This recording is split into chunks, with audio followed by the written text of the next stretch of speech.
Aujourd'hui, j'ai la chance de t'accueillir, ma chère Sophie Sourgin, car je vais dire que tu as un parallèle de cheminement avec l'événement Merkaba.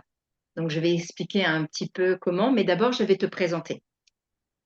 Donc, à l'aide de l'ostéopathie biodynamique, tu accompagnes les patients à libérer les tensions corporelles. Et ta voix permet par sa vibration d'accompagner le changement. Mais je tiens à préciser ta voix de sirène, car j'étais patiente entre tes mains et voilà, et c'était d'une évidence que, étant venue à la première édition dans l'auditoire, tu devais venir dans cette deuxième rencontre, dans cette deuxième édition, à la rencontre Aquam qui aura lieu le dimanche matin en tant qu'intervenante.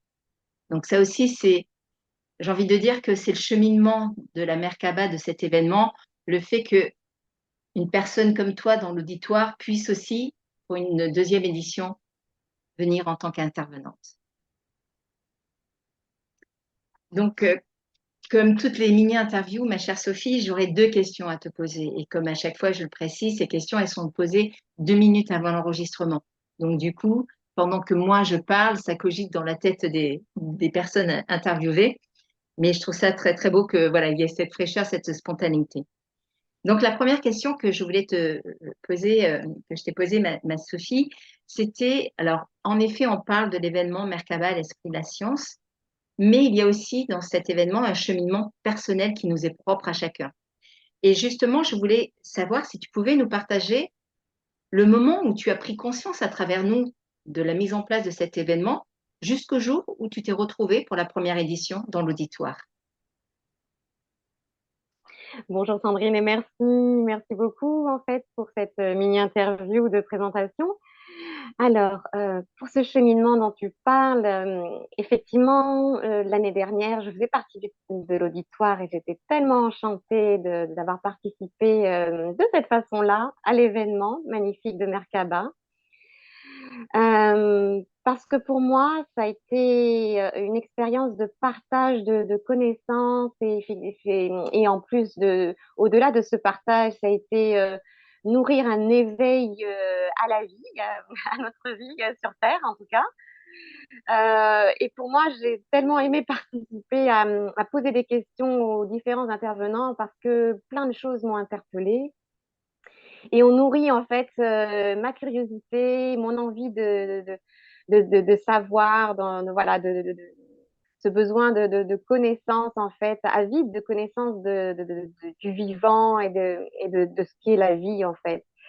Et je trouve que ben, au cours de cette première édition, ça a tellement répondu à autant sur le plan spirituel que sur le plan physique, que sur le plan, voilà, il y avait différentes dimensions qui ont été parcourues et ça a apporté de belles connaissances en fait. Et c'était, oui, c'était vraiment magnifique. Donc, oui, oui, j'ai beaucoup aimé cette participation dans l'auditoire. Et Est-ce là, que tu me demandes, oui. est-ce que tu t'attendais à ça quand tu vois le jour où tu as pris conscience à travers nos mots de cet événement qui se mettait en place? Alors, je dis nos mots, Béatrice, Karine et moi, et le jour où tu étais présente. Alors, pas complètement, parce que en tant qu'ostéopathe, en fait, j'ai assisté à beaucoup de conférences.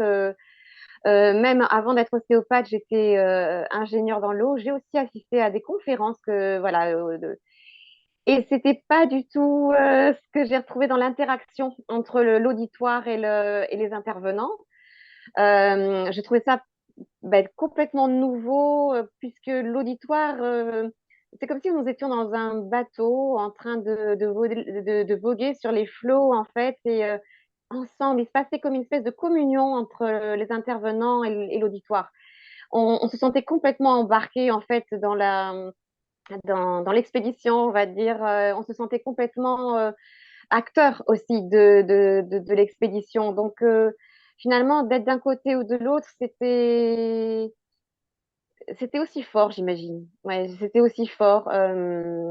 Parce qu'en tout cas, j'ai senti une espèce d'énergie de partage et de communion entre c'est ça, les intervenants et l'auditoire qui étaient vraiment magnifiques et inattendus parce que j'avais jamais vécu ça en fait auparavant.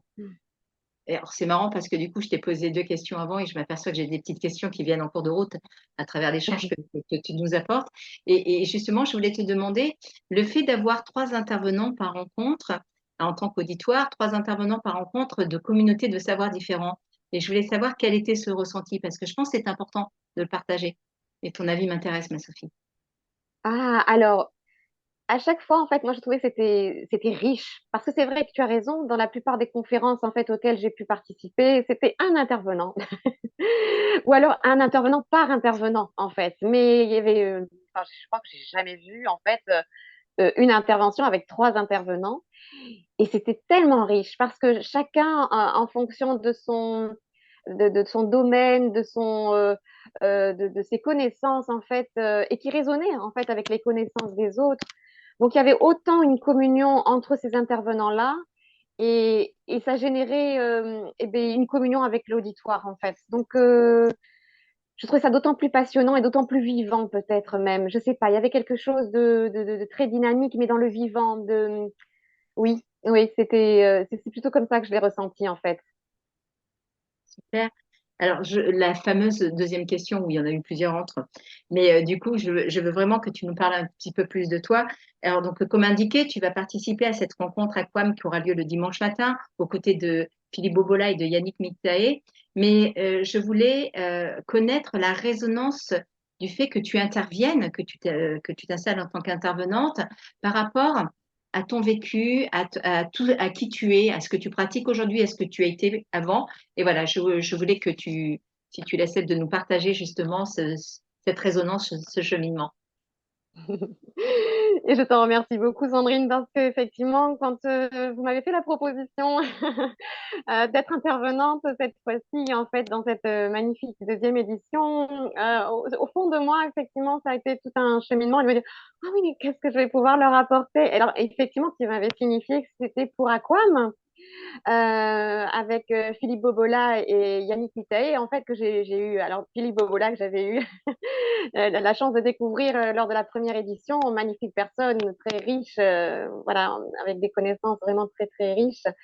Et Yannick Mitae, que j'ai découvert lors de la présentation des intervenants, et je me dis, waouh, magnifique, cette personne qui va amener aussi sur la magie de l'eau, qui me parlait beaucoup, en fait, qui faisait tellement écho aussi à ce que je pouvais vivre en tant qu'ostéopathe. Et ça m'a complètement replongée dans mon cheminement, on va dire, d'études et professionnel. Parce que c'est vrai que j'ai toujours été captivée par l'eau. Alors, je pense comme bon nombre d'entre nous, nous venons de l'eau. Et la molécule d'eau est bien, bien riche à l'intérieur de nos corps, en fait. Et toujours passionnée par ces mécanismes moléculaires. Donc, ma formation, moi, je suis avant tout biochimiste, en fait. Voilà, avec une spécialité sur l'infiniment petit, puisque j'étais passionnée par tout ce qui était parasitologie, bactériologie, virologie aussi. Et aussi, en fait, ce qui me passionnait, c'était la chimie. La chimie. Alors ça, j'étais passionnée. Et donc, biochimie, parce que la chimie du vivant, pour moi. Et au cours de ces études-là, j'ai compris comment se créer les liaisons la liaison dans le vivant. Et à partir du moment où j'ai compris que c'était de l'énergie, c'était la liaison n'est qu'énergie. Il n'y a pas quelque chose comme on pourrait s'imaginer, comme un bout de bois qui va relier on va dire, une particule à une autre particule. Pas du tout. C'est que de l'énergie, en fait. Donc, c'est du vide. Il y a beaucoup de vide. Et que cette énergie, elle peut être soumise à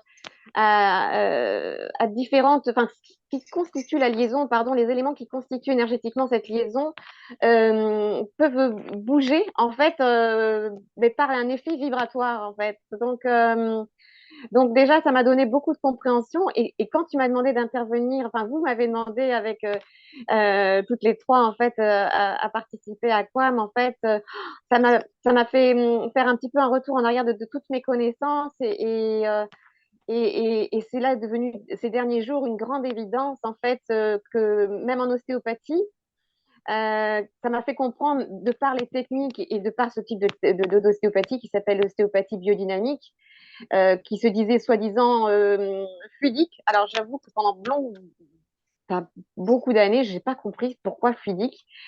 Et là, je viens de comprendre en fait le lien en fait par rapport à ce positionnement et notre intervention d'un point de vue technique dans cette technique d'ostéopathie. Il y a un positionnement où on donne de l'espace en fait à ce qui est et on intervient par des pressions mécaniques manuelles et en même temps, il me semblait qu'il y avait autre chose qui intervenait, comme si c'était une intention, mais une intention qui était pas une intention de dire ah là oui je vais guérir ou je vais faire ou je vais lever la tension du patient, mais oui j'ai tous ces pouvoirs en moi, pas du tout.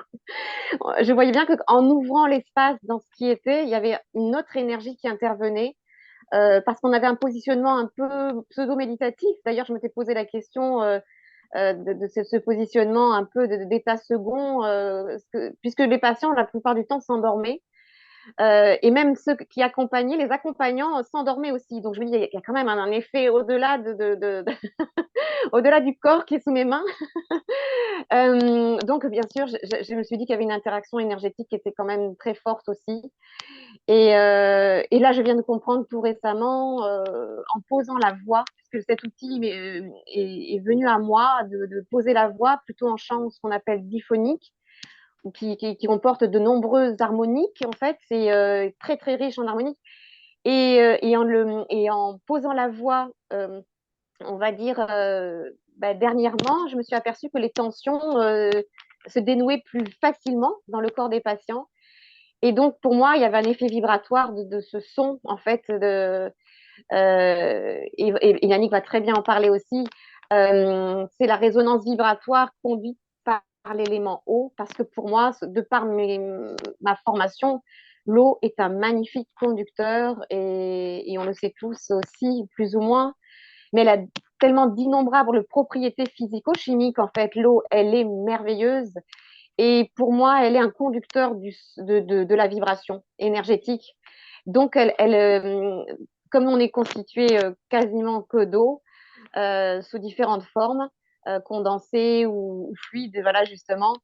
Euh, pour moi, l'énergie dans les soins, et c'est ce qu'il y a de plus important, parce que finalement, même la pression manuelle n'est qu'une énergie mécanique et qui vient modifier le lien, les liaisons en fait donc justement parce en modifiant on va dire énergétiquement les constituants de la liaison en fait. Donc et merci infiniment Sandrine et Karine et Béatrice de m'avoir invitée euh, en tant qu'intervenante parce que ça m'a fait faire un cheminement de compréhension du vivant et j'ai tellement cette passion de transmettre ces connaissances. Je suis vraiment une passionnée et je l'ai bien ressenti au cours de mes études et de mon parcours professionnel que toute personne passionnée était passionnante à écouter en fait. Donc je me dis bon, j'espère de tout cœur en fait au travers de cette nouvelle édition de participer à transmettre un savoir et si ça peut éveiller et apporter du bon, magnifique. Bah, écoute, moi, ma chère Sophie, des gens à t'écoutant, c'est ouf, c'est passionnant. Donc ça, je te le certifie. Et de plus, en effet, ta voix n'est pas une simple voix. Et moi, vraiment, quand je t'ai entendu et j'ai pratiqué, Mm. pour moi, c'est une voix de sirène. Donc, d'une évidence, quand on sait toute la symbolique de la sirène, celle qui va dans les profondeurs, celle qui attire, celle qui émet quelque chose. Et j'espère que les gens vont venir entendre ta magnifique voix de sirène et je suis sûre que les deux hommes t'accompagnant vont être sous le charme de ta passion et de ce que tu émanes. Et ça, je n'en suis pas du tout inquiète, on va dire. Et voilà. Et donc, malheureusement, il faut qu'on arrête là. C'est les mini-interviews. Mais ta passion, voilà, c'est comme je le dis à certaines personnes qui sont vraiment aussi, enfin tous, quand je vous interviewe, vous êtes tellement tous passionnants, vous avez 10 000 choses à dire. Et que voilà, ce qui fait la richesse de ces mini-interviews et qui, j'espère, vont partager, que tu vas transmettre déjà le fait que les gens puissent venir pour cheminer personnellement et collectivement. Et voilà. Donc, merci beaucoup, ma Sophie. Un grand merci Sandrine. Voilà. Et je te dis donc à très vite. Et bien entendu, à la fin de À cette très vite. vidéo, voilà, je mettrai ton adresse mail pour que les gens puissent te contacter et viennent écouter ta voix si enchanteresse. Avec grand plaisir. Merci beaucoup.